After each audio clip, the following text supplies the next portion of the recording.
when you hold me. Your beauty weighs on me. This feeling. So recently I've been doing the lesser banishing ritual of the pentagram, and somebody asked me to show how I do it, and I figured that I would show the way I first learned how to do it, which was like a guided meditation in a way, a guided ritual in sorts.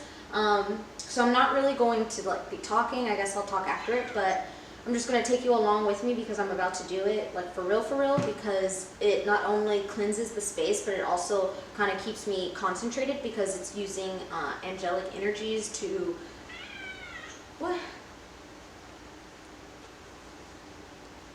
It's using angelic energies, which is something that I really like, and so it goes over a lot of the important angels, like some of them that are within the tree of life, which I think is pretty cool.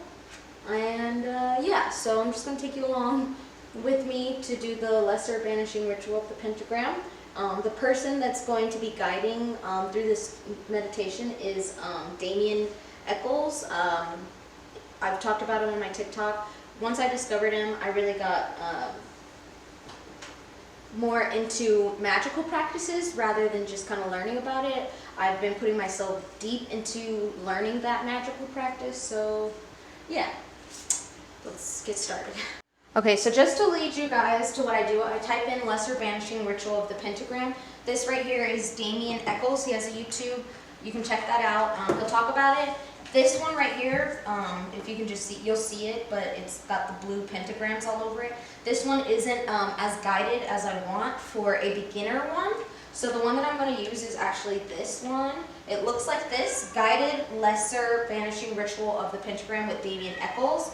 And it's by an Adam Buick, I believe. It was posted 9 months ago. It's about 25 minutes. And so yeah, so that's basically what we're going to do. Okay, so two things I always am going to have whenever I'm doing any kind of magical practices is my white candle. Always represents my spirit team as a whole, whether ancestors, my angels, any like spirit animals I'm not aware of. But I definitely know I got a lot on my spirit team. So I just have this. It also helps me with focus. I'm going to keep it here. I got this lantern from IKEA, as well as like the candle. Usually I'll have like Reiki charged candles that are white. This one was super cheap and I liked how I was able to move it around, so I started getting this here. And then something I'm always also going to have are my selenite wands. Again, at the end of this month, you guys will be able to buy selenite wands that I make, or you can go make them yourself, whatever, but definitely going to have those for you so that we can all do magic together. Anyway, so my selenite wand is just something that I've always had with me. It's its own cleansing tool as well. So like I said, you can always cleanse your body with it. Petunia! No! No! Anyway, but I keep this with me because it also helps me kind of channel in energy. Stop.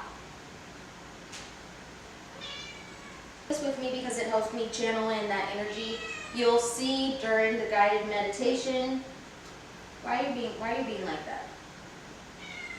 You'll see during the guided meditation, because we're using our hands a lot, just having the wand, I don't know, one, it makes me feel super special, like I'm really like some type of magician, and then also it helps me with the visualization. It helps me with the visualization of bringing energy towards me through my fingers, so like I can like imagine light coming out of the wand or whatever. Whatever you got to do to keep you focused. I don't care if it sounds so silly. You imagining that stuff is helping you do the magic, whatever. So let's get right into it. I'm also going to have my black tourmaline around because, you know, this is one of my favorite crystals. Great for protection, blocking out negative energy, and that's kind of like the whole point of this ritual. Alright, so just going to get myself into the mood, going to take a couple deep breaths. As we listen to the... You are literally physically standing in the midst of a circle that you've created that is neither completely of the material world or completely of the spiritual world. Instead, you're somewhere in between, standing with a foot in both places. Always keep that in mind whenever you start, so that you can go about this with an attitude of reverence or gratitude. First, we're going to begin by doing the Qabalistic Cross. Close your eyes and see yourself standing at the center of the universe. All around you, in every direction, as far as you can see, are stars. Direct your attention up to the very top of the universe. And with your right hand, reach up to your forehead and touch your forehead with the first 2 fingers of your right hand, as if you're getting ready to make the sign of the cross. And we're going to vibrate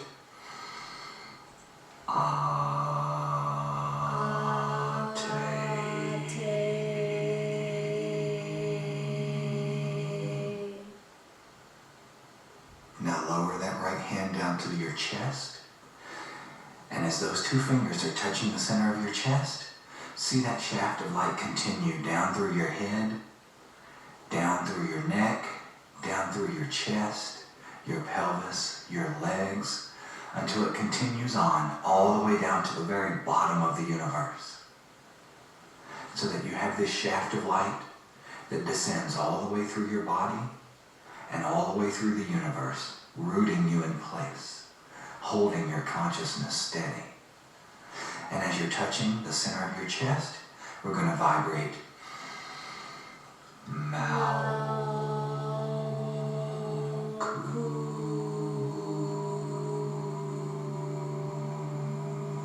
Cross your hands across your chest. Whichever way you feel comfortable, left on top of right or right on top of left. But as you're holding your out through your feet until it fills up the earth itself, the entire earth is full of the chi, full of the energy that you've inhaled. Hold it to the count of 4 and reach out in front of you with your right hand. Extend your right arm in front of you. Extend the 2 fingers on that right hand. And as you see the light flood up from the earth, out through your feet, out through your hand, you're going to use it to trace a pentagram in front of you of blue flame. Go from your left hip to your forehead, down to your right hip, over to your left shoulder, over to your right shoulder, back down to your left hip.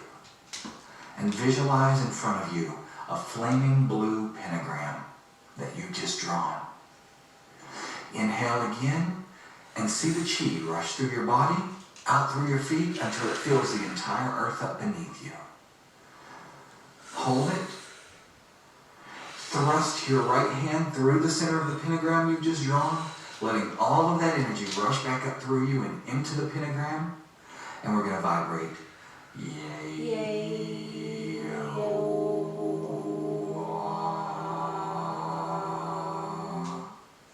And now stomp your foot lightly, just to seal it in, just so the energy is sealed inside and does its job. Inhale again, see yourself absorbing chi from the universe all around you. It rushes through your body, out through your feet, until it fills the center of the earth itself.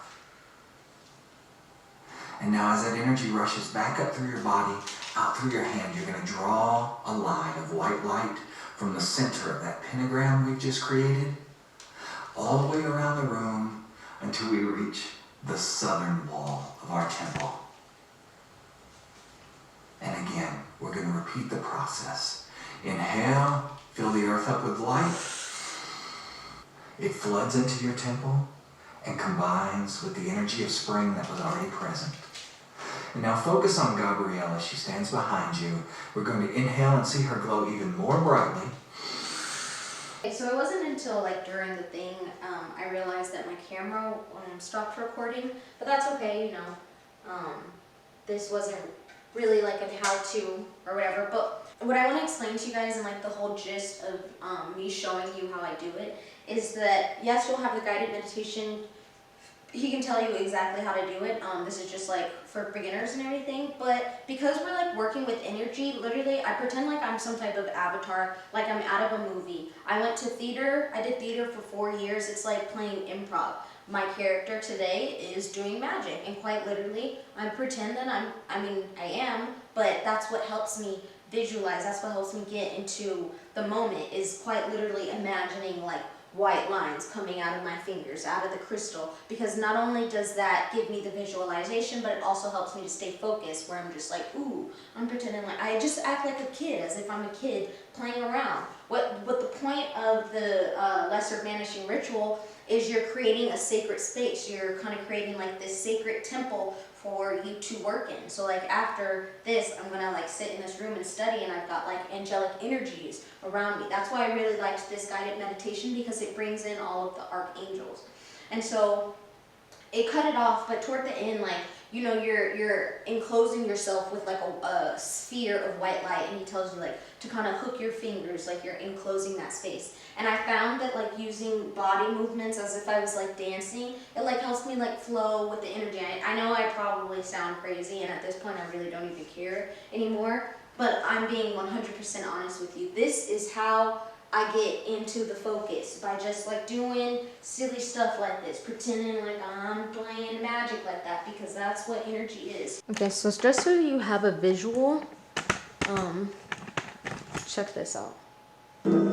So this is kind of what we're creating. You're creating pentagrams around you. So with this kind of image in my head, with pentagrams all around me, angels above, below, to the front, to the side, to the back, to the left, all of it, we're like creating that circle. I'm like enclosing a circle of white light all around this stuff as well. So the lesser banishing ritual is you creating this kind of figure around you, and then to close it out with like a white, like stream of white light. Archangel Metatron, he's the one that's going to be above you. They're the one that's going to be above you. I really like that, because the energy of Archangel Metatron is white light. It's to enclose you in. And I connect personally with Archangel Metatron. It's someone I've been working on. So when I first listened to this, I was like, whoa, Archangel Metatron. I literally started crying, because I would be like, that's my home dude. And I know genders, you can call him a girl, guy, whatever. I try to use they, but to me, Archangel Metatron comes across as very masculine energy, and so I say he. And yeah, I don't know, I just like am imagining myself around angelic energy. Yeah. So I hope this helped a little bit. I know it wasn't like a how to do this, because I don't want to tell people like this is how you're supposed to do that. I can only, you know, share my sources or whatever. But I want to show you like it's okay to look silly. It's okay to feel like you're doing something crazy, because someone like me is out in her living room doing the same thing as you. This is what kind of gets me into the groove of things. It's just like a fake it till you make it type of thing. So yeah, I guess my outro music.